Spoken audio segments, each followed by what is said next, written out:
Connaissez-vous un livre similaire à la Bible, où tant de prophéties ont déjà été accomplies? Il est impressionnant de voir comment les choses qui ont été prophétisées il y a des milliers d'années se révèlent sous nos yeux.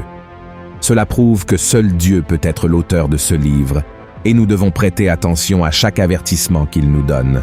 C'est pourquoi, dans la vidéo d'aujourd'hui, je vais vous montrer 10 événements prophétiques qui sont dans la Bible et qui devraient se produire prochainement. Ainsi, vous ne serez pas pris au dépourvu et vous pourrez vous préparer avant qu'ils ne surviennent. Et si vous n'êtes pas encore abonné à ma chaîne, je vous demande de cliquer sur le bouton s'abonner, qui se trouve juste en dessous de la vidéo. À côté, vous trouverez une petite cloche. Cliquez également sur cette cloche pour être averti chaque fois que je poste une nouvelle vidéo. Alors allons-y. Le premier événement est les signes du retour de Jésus. Pour parler du retour de Jésus, nous devons d'abord analyser certains signes que la Bible nous donne sur les événements qui se produiront avant cet événement. Voyez ce qui est écrit dans le livre de Matthieu. Vous entendrez parler de guerre et de bruit de guerre. Gardez-vous d'être troublés, car il faut que ces choses arrivent. Mais ce ne sera pas encore la fin. Une nation s'élèvera contre une nation, et un royaume contre un royaume, et il y aura, en divers lieux, des famines et des tremblements de terre. Tout cela ne sera que le commencement des douleurs. C'est une époque que nous vivons déjà. Combien de guerres et de conflits ont été rapportés ces dernières années? Des nations se lèvent les unes contre les autres. Des tremblements de terre se produisent partout et de plus en plus fréquemment. Et ces événements deviendront de plus en plus intenses, tout comme les douleurs d'une femme sur le point d'accoucher. Le retour de Jésus est plus proche que nous le pensons. Et comment vous êtes-vous préparés pour ce moment? Le deuxième événement est l'apparition de l'Antéchrist. Il n'est pas difficile de regarder autour de nous et de réaliser que ce moment est sur le point de se réaliser. L'apparition de l'Antéchrist se produira ici sur Terre et il profitera d'une situation de chaos complet pour devenir une référence mondiale. Beaucoup imaginent l'Antéchrist comme une figure effrayante qui fera peur au monde entier, mais ce sera tout le contraire. Grâce à un accord de paix qu'il conclura entre les nations, le monde verra la fin des guerres et des conflits qu'aucun autre dirigeant mondial n'a pu résoudre, et c'est pourquoi il sera adoré. Ce sera un moment de désespoir où beaucoup chercheront de l'aide et seul l'Antéchrist viendra avec la solution. Cependant, il cachera ses véritables intentions. Le traité de paix que cet homme conclura sera rompu à un certain moment et peu après, commencera un temps de persécution pour tous ceux qui refuseront de se soumettre à lui. Voyez ce qui est écrit dans le livre de l'Apocalypse. Et elle fit que tous, petits et grands, riches et pauvres, libres et esclaves, reçussent une marque sur leur main droite ou sur leur front. L'Antéchrist obligera les gens à adorer l'image de la bête et à accepter sa marque. Cette marque fonctionnera comme une sorte d'activité économique où les gens ne pourront ni acheter ni vendre sans elle. J'ai fait une vidéo sur ma chaîne expliquant ce qu'est la marque de la bête et pourquoi beaucoup de gens l'accepteront. Je mettrai le lien à la fin de cette vidéo pour que vous puissiez la regarder, d'accord? Mes frères, lorsque l'Antéchrist apparaîtra, toute forme d'adoration de Dieu telle que nous la connaissons aujourd'hui sera interdite. Beaucoup croient que l'Antéchrist est déjà né et qu'il est parmi nous. De plus, nombreux sont ceux qui imaginent qu'il est le dirigeant d'une grande nation et que son traité de paix est déjà en cours de développement. Nous ne pouvons pas affirmer avec certitude que cela se produit déjà, mais la Bible nous a déjà donné des signes qu'il pourrait se révéler à tout moment. Le troisième événement est l'enlèvement de l'Église. Il existe 3 courants de pensée concernant l'enlèvement.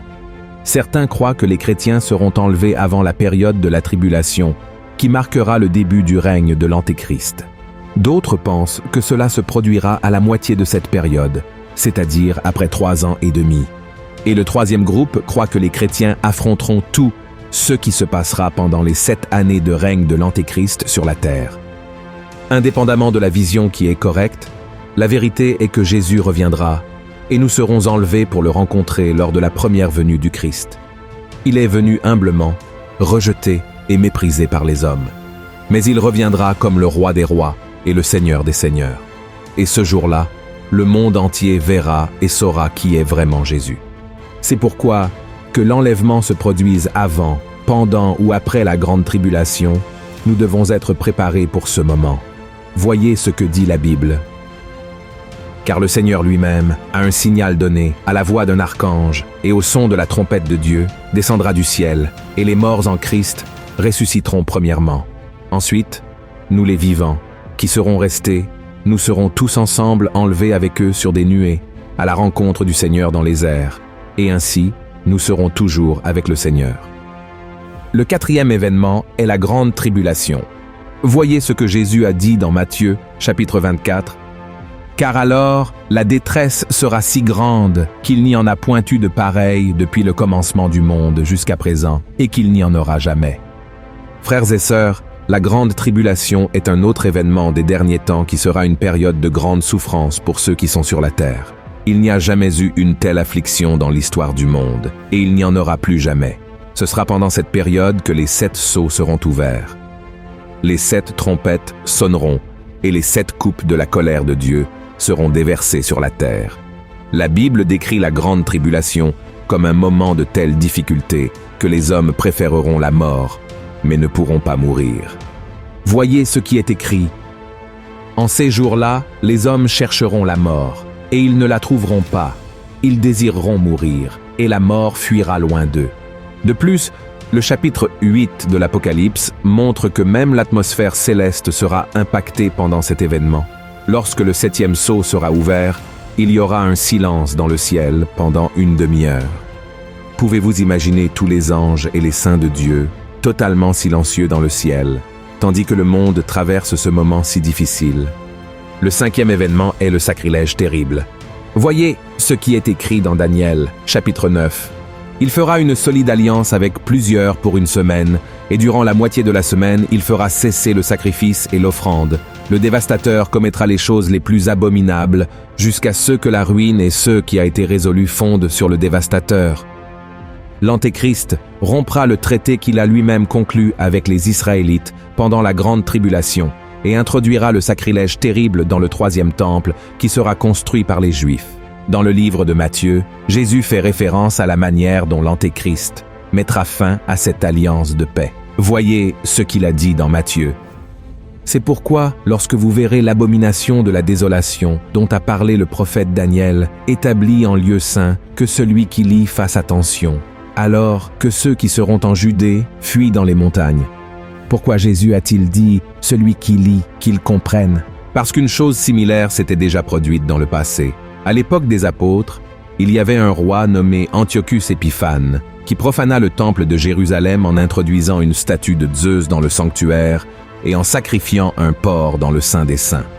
Jésus mettait en garde les disciples que ce que le roi avait fait contre le temple de Jérusalem se répéterait avec l'Antéchrist à la fin des temps.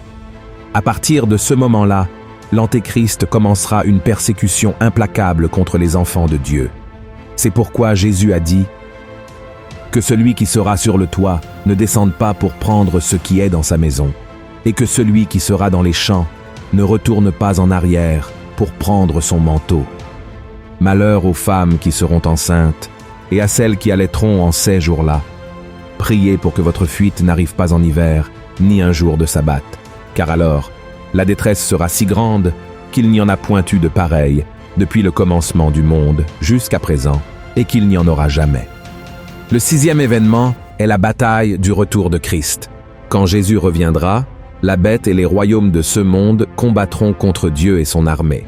L'armée de Dieu, décrite dans l'Apocalypse, chapitre 19, révèle la bataille qui est sur le point de se dérouler ce jour-là. Ce sera la bataille finale entre Jésus et Satan. Mais le vainqueur nous est déjà connu.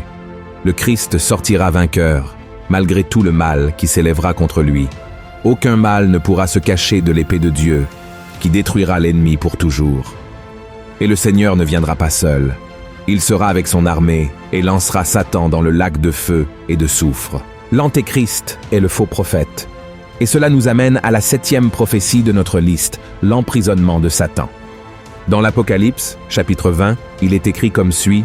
« Puis je vis descendre du ciel un ange qui avait la clé de l'abîme et une grande chaîne dans sa main.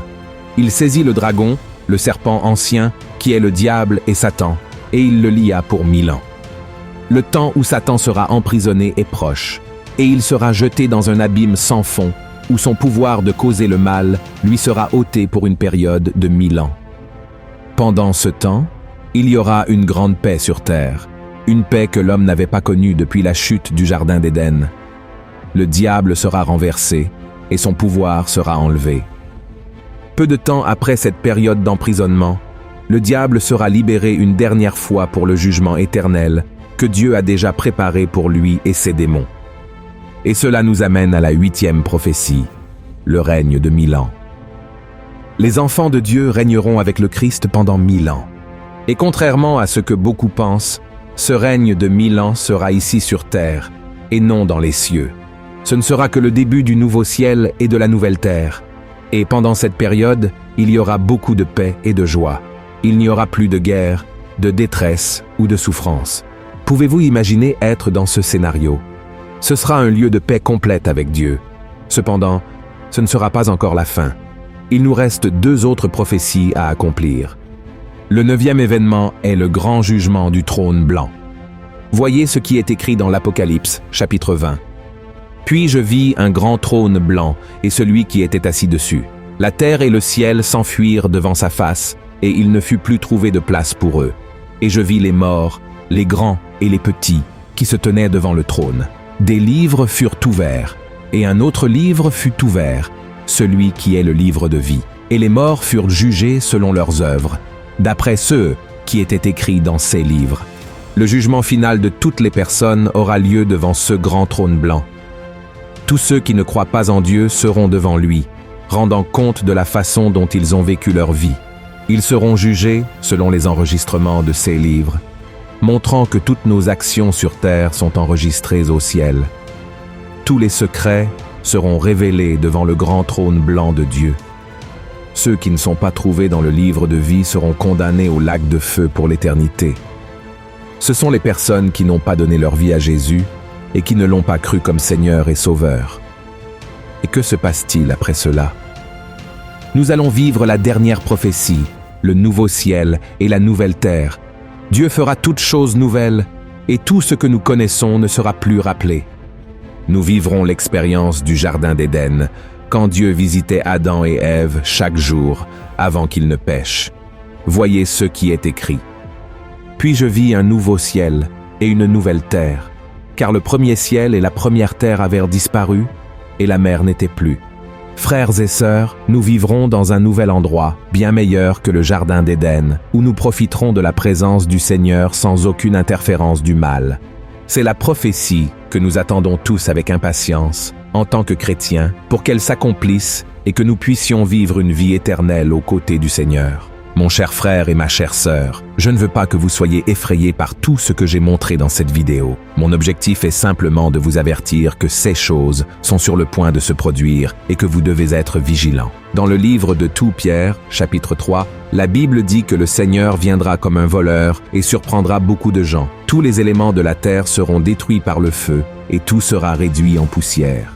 La triste réalité est que nous nous inquiétons souvent de conquérir des titres et des biens matériels sur cette terre, alors que tout cela sera vain. Les voitures, les maisons, l'argent et tout. Ce que nous accumulons dans cette vie seront un jour éteints. Donc, réfléchissez à la manière dont vous vivez aujourd'hui et cherchez toujours à vous demander si vos actions sont conformes à la parole de Dieu. J'ai déjà remis ma vie à Jésus et je marche avec lui. Si votre réponse est non, je vous conseille de prier dès maintenant pour que Dieu pardonne vos péchés et que votre nom soit inscrit dans le livre de vie. Amen. Alors, si vous le pouvez, fermez les yeux et parlons au Seigneur. Seigneur, mon Dieu et mon Père, je veux te remercier pour ce message si important de ta parole. Je te remercie parce que le Seigneur nous appelle toujours plus près de toi, ô mon Père. Et en ce moment, je mets la vie de ce frère et de cette sœur, cette personne qui reconnaît maintenant Jésus comme le seul Seigneur et Sauveur. Ô mon Père, cette personne croit que Jésus est mort sur la croix pour ses péchés et qu'il est ressuscité le 3e jour. Et Jésus, je te demande maintenant de pardonner les péchés de cette personne. Jésus, cette personne a des faiblesses, elle est pécheresse, mais le Seigneur a versé ton sang là sur la croix pour nous pardonner de tout péché, pour nous purifier de toute méchanceté. Oh, Jésus, je te demande d'écrire le nom de cette personne dans le livre de vie. Ta parole dit que si nous confessons de notre bouche que Jésus est le Seigneur et croyons dans notre cœur qu'il est ressuscité d'entre les morts, nous serons sauvés. Et ce salut n'est pas par nos mérites, par nos œuvres, mais par la grâce, par la foi. C'est pourquoi, Jésus, je crois que le Seigneur pardonne les péchés maintenant. Je crois que le Seigneur donne une nouvelle vie à cet homme et cette femme. Et je te demande, Seigneur, que désormais le Seigneur envoie ton Esprit Saint pour les guider et les protéger. Que l'Esprit Saint du Seigneur convainque cette personne chaque jour que cela vaut la peine de te servir tous les jours. Cela vaut la peine d'être fidèle jusqu'à la mort, car nous recevrons la couronne de la vie. Au nom de Jésus, mon Père, je prie et je te remercie déjà. Et je demande ta protection et ta miséricorde sur nous chaque jour. Au nom de Jésus, je prie et te remercie. Amen. Gloire à Dieu. Frères et sœurs, je crois que cela vaut la peine d'être du côté du Seigneur. Il est le vainqueur. Il a déjà vaincu tout mal, et la promesse est que nous régnerons avec lui pour toute l'éternité. Si aujourd'hui, nous avons pris cette décision de marcher avec lui ici sur terre, Amen. Et maintenant, je vous demande de partager. Envoyez à vos amis, à votre famille, et abonnez-vous à ma chaîne. Que Dieu vous bénisse. Je vous attends dans la prochaine vidéo. Gros câlin.